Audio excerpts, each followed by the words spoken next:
Magandang gabi sa lahat at sa lahat ng mga sumusubaybay sa ating channel, ng Ladder to Heaven TV.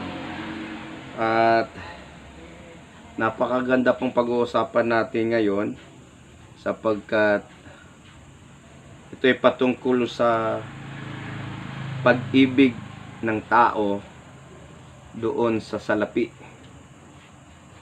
Sapagkat ang salapi ang napakadaling ibigin. Sino naniniwala sa inyo na ang salapi ay napakadaling ibigin? Nagsabi ng amen. Bakit ba napakadaling ibigin ng salapi? At bakit ba ang Panginoon ay ipinagbabawal itong ibigin? Sapagkat ang salapi, kung matingnan natin, sinasabi dito na sapagkat ang pag-ibig ng salapi ay ugat ng lahat ng uri ng kasamaan. Hindi lang kay iisa. Ang pag-ibig ng salapi ay ang ugat ng lahat ng uri ng kasamaan na sa pagnanasa ng iba ay nansinsay sa pananampalataya. Sila'y nawala, nahulog sa pananampalataya at tinuhog ang kanilang sarili sa maraming mga kalumbayan. Okay. And they fall into the trap of suffering, depressions, and disappointment. Bakit ba binigyan tayo ng babala ng Diyos patungkol sa pag-ibig sa salapi? Sinabi ko kanina na ito'y pinakamadaling ibigin ng tao sapagkat lahat ng tao ay nagnanasa na magkakaroon nito. Datapwat sinasabi ng Panginoon na hindi ito kasalanan kung ikaw may pera, may salapi, hindi kasalanan. Sapagkat ayon sa Biblia, ayon sa kanyang salita, na sa Jeremiah chapter 29 verse 11, na siya po ay may plano para sa atin upang tayo bigyan ng magandang bukas, good future, magandang buhay, good life. Yan po ang isa sa mga promise ng Panginoon sa atin. Ayaw po ng Panginoon na tayo magdurusa, maghihikahus. Ayaw po ng Panginoon na tayo po ay nahihirapan. Hindi po kalooban ng Diyos, nagiging pulubi tayo. Ang nais po ng Diyos na tayo magiging masagana. Sinasabi niya sa John chapter 10 verse 10, that I have come that you may have life and have it abundantly. And John chapter 1 verse 12, tayo po'y naging anak ng Diyos. Ang Diyos po ang may-ari ng sanlibutan. At ang lahat ng mga bagay-bagay na nakikita natin ay nanggaling sa Kanya. At tayo pong tagapagmana ng mga bagay na yan. Kaya yung tao ginawa niya, magiging manager, to domain all the creations of God. So bahalit, nagbibigay po ng babala ang Panginoon sapagkat pag ang isang tao, ang kanyang puso ay nandoon sa salapi, yan pong pinakadelikado sapagkat natatabunan po ang pagmamahal ng tao sa Panginoon. Sapagkat ang nais ng Panginoon na siya lang po ang ibigin natin. Siya lang po ang ibigin natin sapagkat siya po ang nagliligtas at magliligtas. Siya po ang may likha sa atin, hindi po yung pera. Yung pera ay nagiging Diyos ng sanlibutan ito. Yung pera ay nagiging basihan ng kapangyarihan ng tao. Pero mayroon pong di nabibili ng pera. Ang kaligtasan ng tao ay di nabibili ng pera. Ang tunay na kaligayahan ay di nabibili ng pera. Ang tunay na pag-ibig ay hindi nabibili ng pera. Ang lahat na nabibili ng pera ay temporal na mga bagay. Lahat po ng mga nabibili ng pera ay hindi po tumatagal. Di po pang eternity. Ngunit ang Diyos ay pang eternity. The moment we love money, our hearts, our emotions, kinokontrol ng salapi. At yan po ang nagiging ugat ng lahat ng kasamaan, lahat ng yung kasakiman ng tao. Nanggiging sakim ang tao pagka siya umiibig sa salapi. Sapagkat pagka meron kang salapi at ito'y iniibig mo, ang nais mo, ang gusto mo, nai-enjoy mo yung lahat ng gusto mo. The moment yung isang tao ay maraming salapi, ang nais niyang gawin ay bigyan ng contentment yung kanyang buhay, yung kanyang kagustuhan. Subalit hindi po nakokontento ang tao sa anumang bagay na mayroon siya, sapagkat yung emptiness na ginawa ng Diyos sa atin ay hindi po pwedeng tapalan ng pera. Kahit pa ang isang tao ay ang lahat ng bagay ay nasa kanya na, sinasabi ng salita ng Diyos, what profit a man if he gain the whole world, lost his own soul.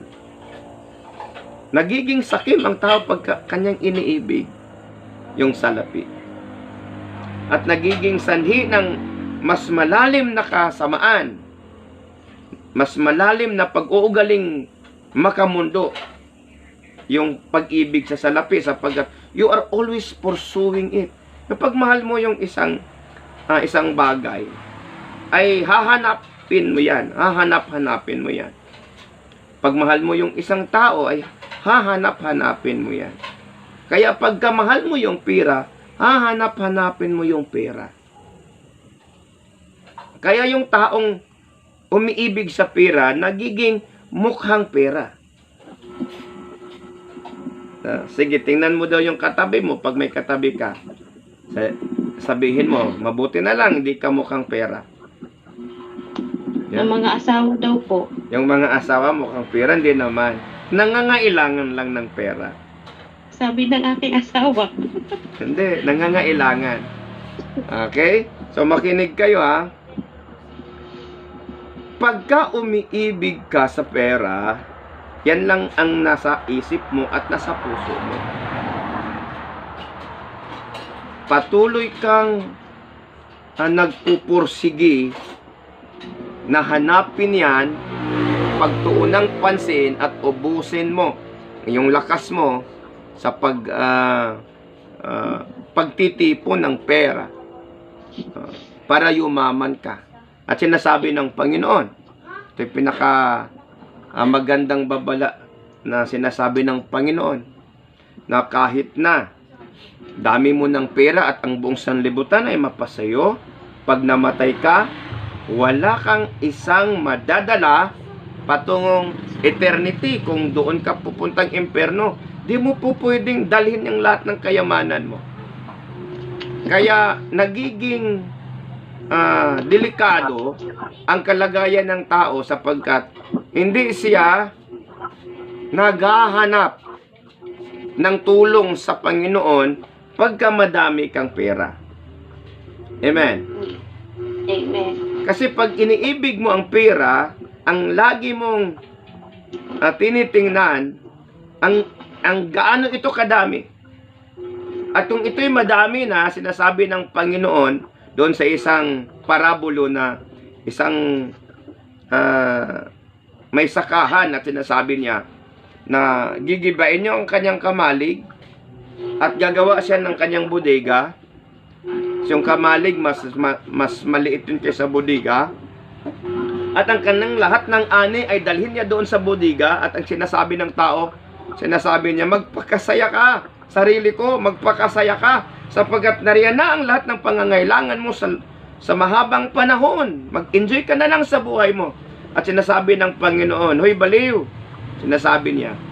Bakit sinasabi baliw? Sapagkat hindi niya alam na yun pa ng buhay niya ay kukunin na. Sinasabi ng Panginoon, ito ang kalalagyan ng isang taong walang panahon sa Diyos, Subalit may malaking panahon sa paghahanap ng pera. Kasi uulitin ko, pagka love mo yung pera, hahanap-hanapin mo yan. Pagka love mo yung Panginoon, hahanap-hanapin mo yung Panginoon. Amen. Money cannot produce God, cannot give us God. But God can give us money. Ang Panginoon po ay makapagbibigay sa atin ng pagpapala. Subalit yung salapi, titingnan natin yung mga mayayaman sa mundo. Namamatay sila. Si Henry C. namatay. Sinong nagmamana? Yung mga anak niya. Anong nangyayari kay Henry C? Hindi niya nadugtungan yung buhay niya kahit marami siyang pera. Pero lahat ng panahon ay ginugugol ni Henry C. upang magkakaroon ng madaming kayamanan. Hindi masama yung dadami yung pera natin. Basta di lang natin iibigin. Sapagkat itong pera ay napakabuting alipin. Gawing alipin yung pera sapagkat wala itong buhay. Ito'y material na bagay na maaaring makatulong sa atin, ngunit hindi ito Diyos na dapat nating iibigin. Ang sinasabi ng Panginoon, ibigin natin siya. Pagka umiibig ka sa sanlibutan, umiibig ka sa pera. Sapagkat yung pera po, yan po ang center attraction of this world. Center attractions. Kaya yung tao, nagiging bugnutin, yung mga asawa, nagiging bugnutin kung yung kulang yung ibinigay ng asawa sa budget, sa kusina. Kahit nga ibigay lahat, kulang pa naman din. Diba? Sapagkat lahat ng pangangailangan natin, di naman yan. Hindi nauubos yung pangangailangan natin.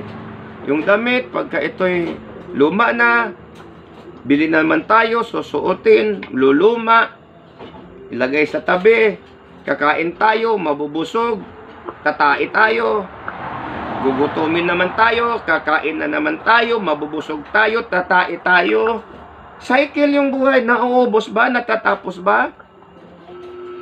Trabaho diba? Trabaho tayo, tapos kakaroon tayo ng pira, gagastahin natin, mauubos, trabaho naman tayo, diba? Kakaroon ng pira, gagastusin, mauubos.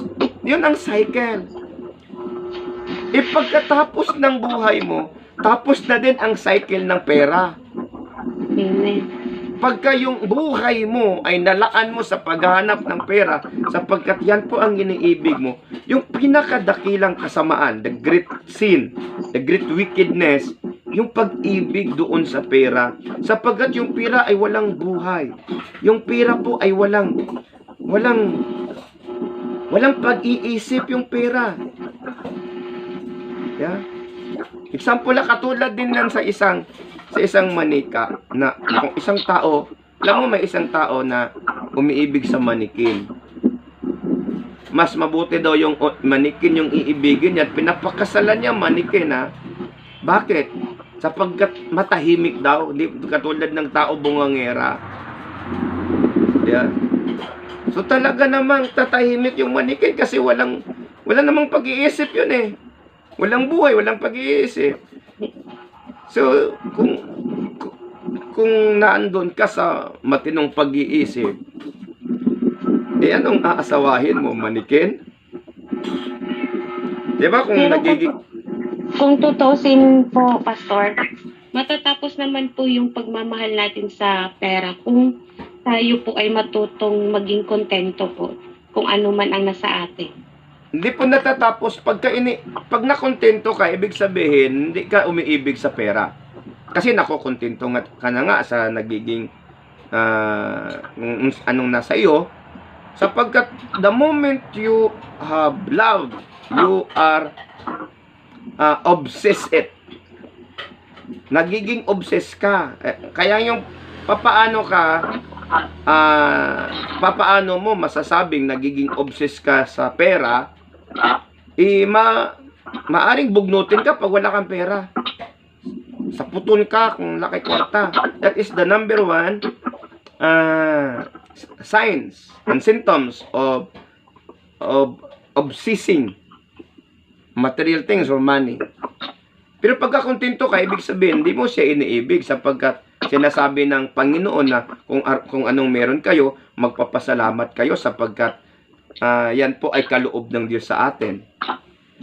Pero pagka po ay nagiging mainitin ulo mo, nagiging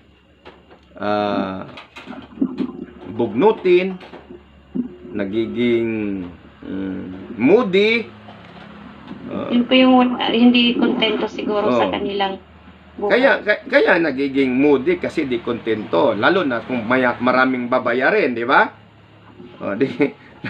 Pero kahit na maraming babayarin, when you love the Lord, ito maganda, when you love the Lord, sinasabi ng Panginoon, you are pleasing with the Lord. Siya po'y nagagalak sa'yo. When you love the Lord, siya po'y nagagalak sa'yo. At ang sinasabi ng Panginoon sa kanyang salita doon sa awit 37 verse 4, that delight yourself unto the Lord, and He will give the desires of your heart. Hanapin mo yung kaligayahan sa Panginoon. Amen. At kanyang ibibigay ang naaayon sa iyong puso, yung mga pinangarap mong buhay. Kasi nakapackage na yan eh. Kayang ibigay ng Diyos yung magandang buhay sa natin na ating ninanais. Subalit, ang nais ng Panginoon, siya munang iibigin natin. Sapagkat pag iniibig mo yung salapi, tatalikod ka sa Panginoon. Sapagkat iisa lang ang puso natin eh. Di po pwedeng, di ba? Yung isang awit, isang kanta, sana dalawa ang puso ko. Yeah? Kasi pagka nagiging iniibig mo yung salapi, siguro na yung Panginoon, ibig sabihin natin, starting point. Kunyari, sa starting point, mas mahal mo ang Panginoon, 80%, 20% doon sa salapi. Habang tumatagal, lalaki yung porsyento ng pag-ibig mo sa salapi. Hindi mo na kailangan yung Panginoon. Kayong mga may pera, maraming pera, pagka sila po'y nagkasakit, sinasabi nila sa doktor, gawin mong lahat na ako'y mabuhay at walang problema sa pera. Pero yung mga walang pera, doon iiyak sa Panginoon. Lord, alam mo naman wala akong panggasto sa ospital. Kunin mo na lang ako, Panginoon. Yeah? Kunin mo na lang ako. Kasi wala naman talaga akong pangbayad. Kaya yung kung ano-anong pa nagsasabi ng mga kapitbahay, punta ka kinire, pupunta ka dito, pupunta ka doon kay tsaka magpapatawal ka doon kasi barang ka kay kinulam, kung ano-anong pang nagsasabi, ay susunod tayo doon kahit na hindi naman natin alam, gagaling tayo sapagkat nais nating mabuhay. Pero pagka may pera, doon sila nakasalalay sa pera. At nagiging malaking kasalanan yan sapagkat walang buhay yung pera. Katulad ng isang papel lang yan. Nagiging mahalaga lang yan kasi nauuso sa atin banknote. Kasi yung pera ang tawag dyan, banknote. Pirang papel. Walang buhay. Pero nagiging may halaga siya sapagkat nagiging ang tawag natin dyan, naging currency, natural currency ng ating bansa. So balit pagka wala namang halaga yan, diba? Walang problema. Kung walang pera, walang problema kasi walang halaga. Ang Panginoon mahalaga, so balit pilit tinataboy ng pera palayo sa atin. Kasi yung pera ang tumataboy sa Panginoon. Sapagkat yung utak natin, yung mata natin ay nakatingin palagi sa pera. Ulitin ko, hindi masama yung pera. Sino bang walang pera sa inyo? Palakpak ang kamay kung walang pera. Papalakpak talaga po. Sinong maraming pera? Palakpak ang kamay. Sinong di alam na may pera pala sila?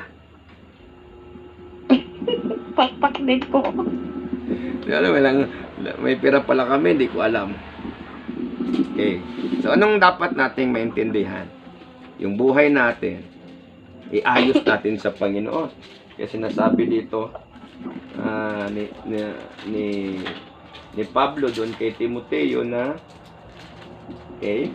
sinasabi dito, datapat ikaw sabi.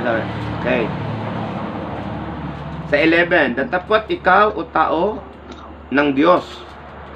Tumakas ka sa mga bagay na ito at susunod ka sa katuwiran, sa kabanalan at sa pananampalataya, sa pag-ibig, sa pagtitiis, sa kaamuan.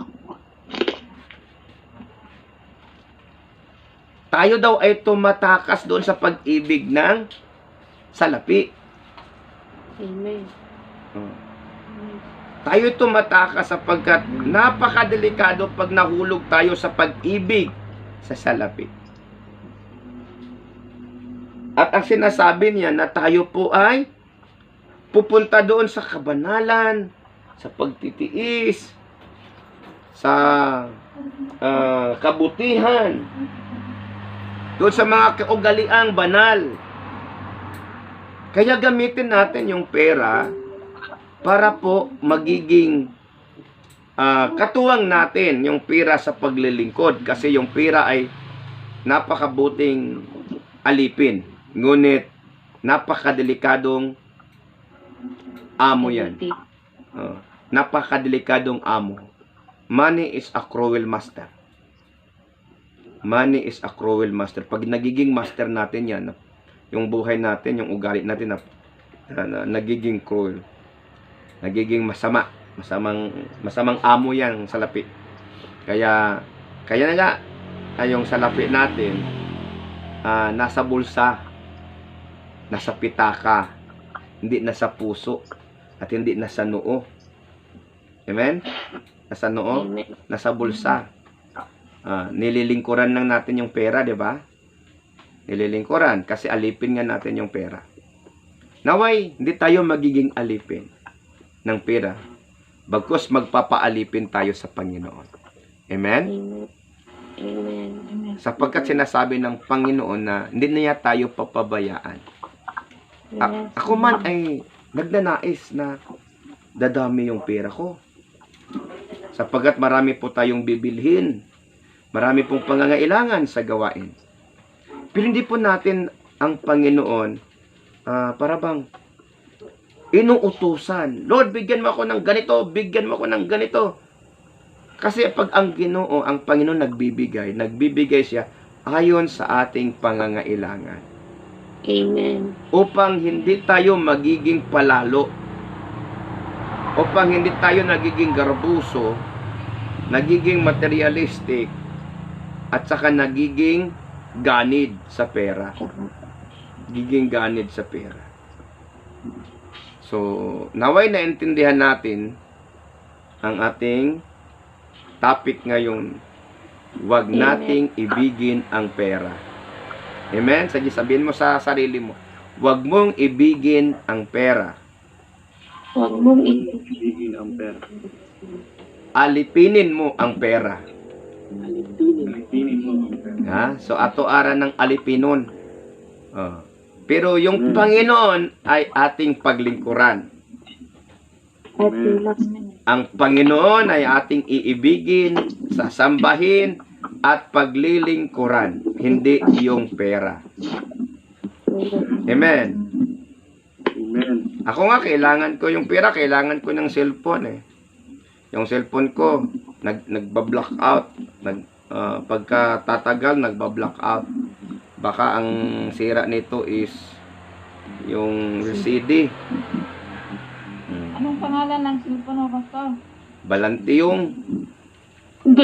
Opo. Opo din. Yeah. So, naway, mayroon tayong natutunan sa mensahe ni Jeffrey sa gabing ito. At ang nais po ng Panginoon sa atin na tayo po'y magkakaroon ng maraming pera, subalit nandoon tayo sa kanyang kagustuhan. Huwag kayong magpapaalipin sa pera. Yung pera ang aalipinin natin, sapagkat yung pera po ay pagkaloob ng Diyos sa atin na pagpapala upang lalago ang kanyang gawain. At kung kayo'y pinagpapala doon sa nakikinig sa atin at tumatalima sa ating channel sa Ladder to Heaven TV, kindly post your comments, share this video, share and like and subscribe. Kung bago ka lang po sa nanonood sa aming channel, kindly subscribe it upang marami pa pong mga pagtuturo ang iyong Dalawa mapakinggan. lang po ata kami Daghang nakasubscribe, Pastor.